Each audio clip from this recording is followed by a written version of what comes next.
Why the Prophet Muhammad couldn't have written the Quran. The Quran is a book over 600 pages long. It covers a wide range of topics and was revealed bit by bit over a period of 23 years. So if a man wrote the Quran, we already have a number of problems. If you're going to write a book like the Quran and claim it's from God, you can't make any mistakes. The book can't contradict itself, and you have to keep it consistent as you add to it over a period of 23 years and keep the message consistent. The grammar and style also have to remain the same. If the Quran is not from God, Muhammad would have to write it himself.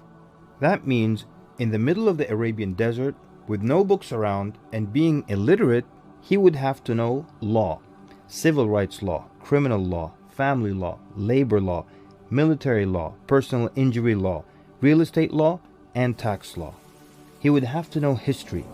With little to no Christian presence in Mecca, he would have to know the stories and events in the lives of the prophets before him, the history of past nations, Judeo-Christian religious rulings, and he would have to know it well enough to somehow offer additional information and details not found in those books.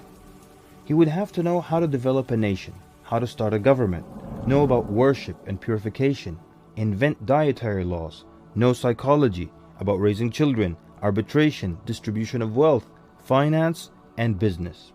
In the area of science, he would have to know embryology, oceanography, about plate tectonics, cloud formation, UV rays, know about plants, mountains, bees, the human brain, the Big Bang, and the expansion of the universe. And in order to make the book complete, he would have to have knowledge of the future so he can write things that will happen in the years to come. He would have to be a time traveler in order to insert his name and mention in the Bible. If he's claiming that the book he wrote is from God, it must not have a single solution that doesn't work. He must also keep his emotions and personal life out of the book. The book should not reflect happy times nor sad times in his life. The writing should not become cheerful and optimistic, nor sad and gloomy as if a human wrote it.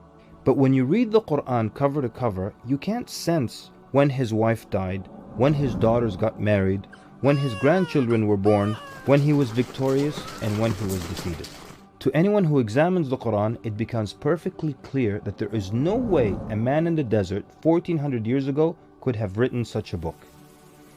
But what if it were a committee of brilliant minds, a secret society that is in charge of correcting, updating, and rewriting the Quran over the years?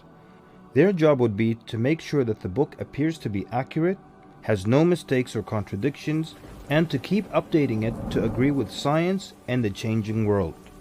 If that were the case, then there would be other versions of the Quran